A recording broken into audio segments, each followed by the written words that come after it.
Hey everybody, welcome back to Video Game Esoteric series on the MiSTer FPGA DE10 Nano project, more specifically in this instance and very unexpectedly, the Atari Jaguar core, because as of last night, Grave Robe along with Katrinex came out with a new Jaguar core that fixes a lot of the issues that the original core was having. Never before have you been able to play Alien vs Predator on MiSTer FPGA, but today with test cores you should be able to do it. But be very well aware this is still a test. Some people have had some issues running certain games on certain IO boards, so it's still really day zero stuff. Before you get too far involved, though, do me a huge favor down below, hit like and subscribe and ring that notification bell, definitely helps us out. And if you feel so inclined to want to support the channel, I got a Patreon link down below as well.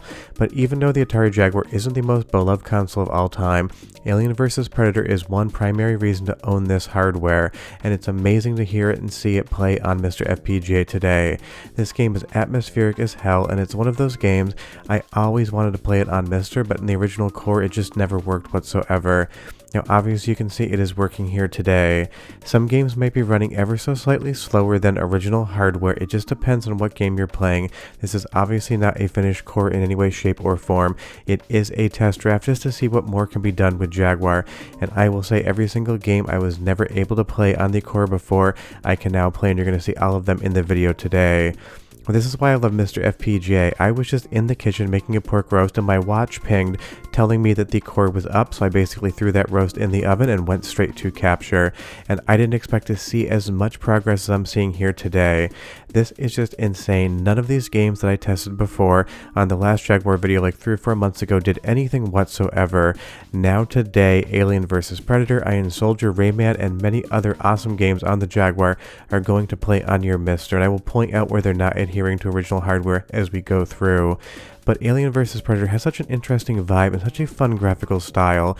Some of the graphics here are a little bit flawed, like when you get hit, but otherwise this looks absolutely amazing and I love to see it. And obviously because we do not have 3DO or PCFX yet, we are saving the best consoles for last on MiSTer FPGA. All jokes aside, we gotta have a 3DO core now because we have a Jaguar core that's playing basically everything. And again, this is such an unexpected development. I did not expect to get a random ping on my watch tonight telling me that the Jaguar core had an update and was playing dozens upon dozens of new games that never played before. But honestly, I am stoked and I am sure you are too. Well, leave me a comment down below and tell me what your favorite Atari Jaguar game is. For me, easily it is Alien vs Predator.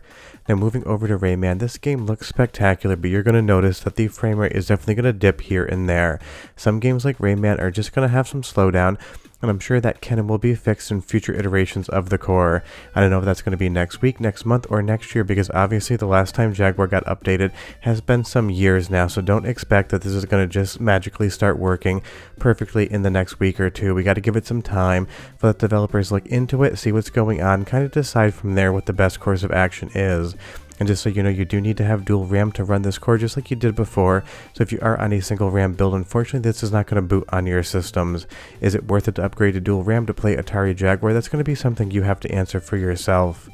But honestly, taking a look at the graphics here, this looks spectacular. If you were just to pause the screen and show a screenshot, there wouldn't really be anything to see here that would make you think you were playing on anything other than real Atari Jaguar hardware or Big P EMU, which honestly is the de facto way to play Atari Jaguar today. All of the layers, all of the priorities, all of the visuals just look spectacular on MiSTer, and it looks about as good as it possibly can because obviously you're getting that clean HDMI out.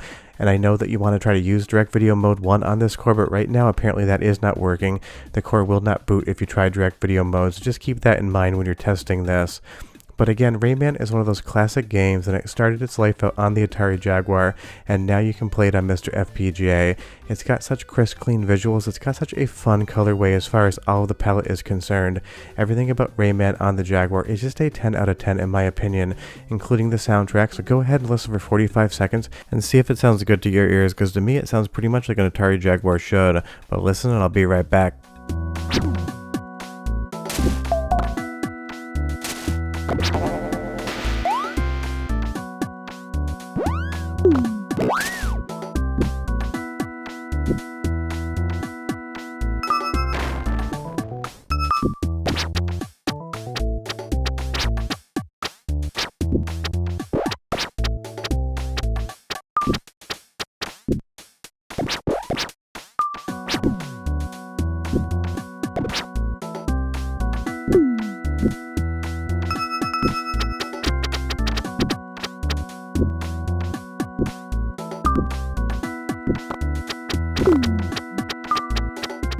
I mean, that sounds near to perfect in my ears, but if you are a huge Jaguar or Rayman fan, leave me a comment down below and tell me what you think. But again, this is another game on the previous iteration of this core that did absolutely nothing. You could select the ROM, it would not load up, it wouldn't show any visuals, it would just sit there until you reset the machine and loaded up something that did work. So this is definitely a 10 out of 10 improvement as far as Rayman is concerned. Outside of some slowdown, it feels near to perfect. But let's move over to Iron Soldier, another one of the games that's synonymous with the Atari Jaguar, and another game that never booted before when I tried it on the previous core. And I would say of all the games I tested today, I think Iron Soldier may be the 100% most buttoned up. From the intro here all the way into the gameplay, it just seems like you're playing an Atari Jaguar with RGB out into some nice capture card. So really the line between real hardware and FPGA recreation on Iron Soldier and Atari Jaguar here is completely blurred. Now Iron Soldier never ran the fastest, but that's because you are a mech, and I have played this game more than once and it does feel pretty much like it is doing one-to-one with real hardware. It is impossible to tell without putting it up against real footage off a real Jaguar, but the performance here just seems to be fine. The slowdown when those helicopters blow up is in original hardware. All of the textures, however limited they may be, look good. And I do not see any visual glitching in any of the footage here, but keep a close eye on it. Remember, I've only got one set of eyes. Multiple thousands of people watch these videos. That means there's probably 10-20,000 pairs of eyes looking at this thing, so you guys always do notice something I don't, and I do appreciate you catching it for me, because again, I have to edit this, voice it over, and capture it. By the time I'm done with it, I do sometimes and very often miss a little aspect that people pick up on, and I do like hearing about it. As we kind of move around the world of Iron Soldier here again, I can't really see anything to critique on this whatsoever. It's running well, it's playing well, the controls are there, everything is good. Now do be aware that obviously you're going to have to bring a controller to this core, and you're not going to really find many controllers that are going to have a number pad on them, so you may need to pivot on some games that do require usage of the number pad, so you can kind of play around from there. Honestly, this might be the type of thing that you would want to use a keyboard for, and have a number pad on there, and bind the 1 through 9 as well as the pound and asterisk key to the number pad, and just kind of use WSAD for your D-pad, and then kind of pick whatever controls you want from there. But you can totally kind of decide what you want to do yourself. That is the good thing about MiSTer FPGA. However you kind of want to make it work for you is exactly how you get to make it work. And that's always been something about the project that I love. If you want to use an Xbox Series X pad like I did for testing, you totally can. If you want to hook up a keyboard, you can do that too. As we kind of move a little bit further around the world of Iron Soldier here again, there's been nothing in all of this footage that bothers me, so if you see anything, let me know. Now moving on to Doom, one of those classic games on the Atari Jaguar, definitely not the best port, but one of the better ones. It is running here as well. You will notice that that gunshot little flare there does not look like it has the right colors, but otherwise it does seem to be running well, and that is always awesome. Now of course this version of Doom doesn't have any music as it is on a 2 MB RAM cartridge, so it's one of those things. It was a little bit impressive as far as how it ran compared to other versions, but it lacked that music, so it kind of feels a little bit like a letdown because you lose that Doom charm as well. But this is one of those titles, if you had an Atari Jaguar back in the day, you probably had a copy of Doom, and it is another game that never used to run on the previous core and can now function totally fine. And that's what I love to see about this sort of stuff, the progression coming in, more games being playable, and cores getting finished up. Because again, Atari Jaguar is very expensive hardware. If you go on eBay now and you look for an original console with some games, you're talking $400 or $500 with a controller. They used to be giving those things away for like $20 at stores when the Jaguar failed, but somehow it's kept its value and it's gone skyrocketing high for some strange reason.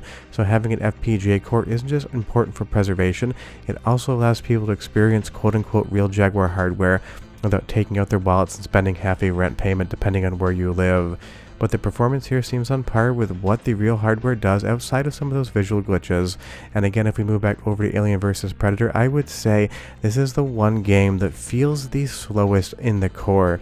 Rayman can slow down every once in a while, but AVP just seems to be running maybe like 70 to 80% of what it normally ran at, but it was never a fast game. But one more sound sample, 35 seconds, and I'll be back with more games.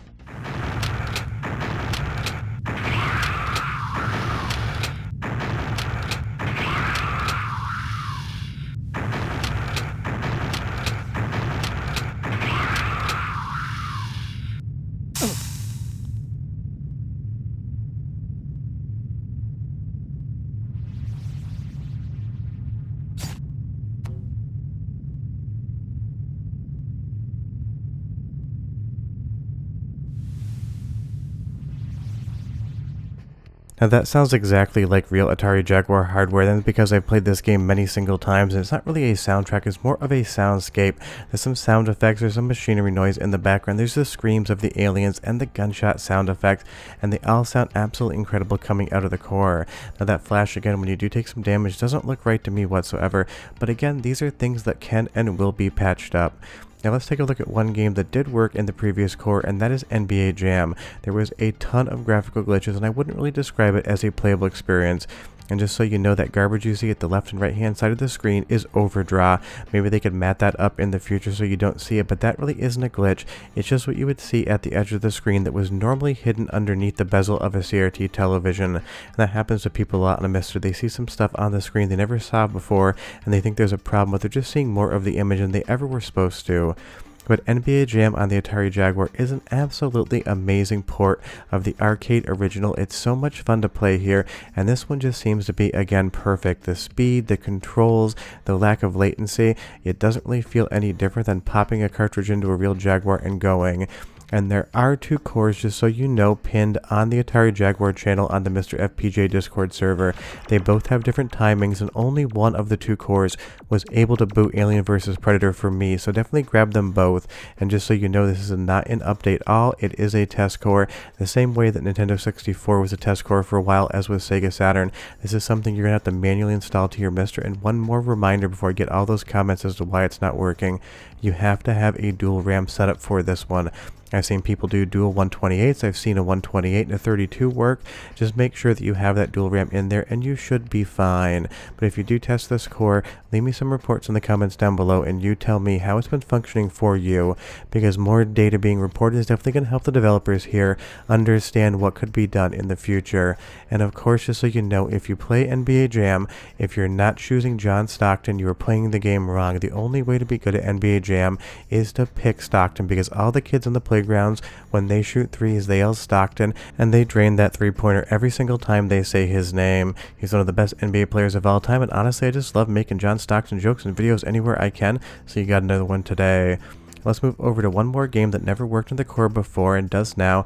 This is Skyhammer. This is a really interesting game that shows off some of the power of the Atari Jaguar, and interestingly enough came from the same developers as Alien vs. Predator, but it was never 100% truly finished apparently, so it is more like a beta, at least as far as I understand. But it is a very visually impressive game, and it is another game that's working on the core. And just so you know, this one isn't running as fast as real hardware, but it is close, and the game on original hardware wasn't the fastest game either, so it would be hard to tell. But it is a full open world 3D quasi first-person shooter game. We are piloting this mech around a city, and you need to retrieve different objects from different hostile neighborhoods. And there's something about this game, its full range of 3D motion, how the ship moves, how it carries momentum, and how it just kind of floats around in the world, that's always been very intriguing to me. This is a game I saw screenshots of back in the day in magazines and really did love, and I'm just floating around here so you can kind of see that physics bob going on in your actual mech. It is a fun time, and you do have different speeds as well. It is fun to navigate this game. Now that turn right there, definitely a little bit of a slower frame rate than I was expecting, but otherwise it feels like 95% of the way there. And I guess that is the reality of this current core. It took the Atari Jaguar from feeling like 25 to 30% done to feeling like 85 to 90% done. And I would say in the 5+ years I've been covering MiSTer FPGA, this is the most progress from one core to the next I've ever seen. And it's also probably the longest time period between one core and the next I've ever seen. Because obviously Atari Jaguar is one of those weird also ran consoles, so it makes total sense that the core's development also has that kind of sporadic hit and then kind of take a pause feeling to it. There is some fun to be had on Jaguar, and of course we want every single thing on MiSTer FPGA, so big thanks to the developers for working on this, and hopefully I'll have another update soon. And if you want to see a part 2 testing other games, leave me some recommendations down below. I kind of covered the ones I wanted to, and depending on how this video does and your comments are, I could do a part 2 checking out some of the other games. I'm pretty sure you're all curious whether or not Bubsy works, and I'm not going to spoil that for you. If you want to test, go find out if Bubsy works or not. And all jokes aside, I know Bubsy on Jaguar isn't a good game whatsoever, but I have a soft spot in my heart for Bubsy. I had the game on Genesis back in the day, and even though the Jaguar version isn't good, I still kind of like it. But one game I do not like, and I am sad to say does work, is Kasumi Ninja. This is just a 0 out of 10. It gets made fun of all the time for very good reasons, but I knew somebody was going to ask, and I can confirm to you on the most recent Atari Jaguar core MiSTer FPGA, Kasumi Ninja boots. But that's the video for today, a very unexpected one, and a very welcome addition to the MiSTer FPGA family, a mostly working Atari Jaguar core. Short of that, we're done. I'll see you guys next time. Bye-bye.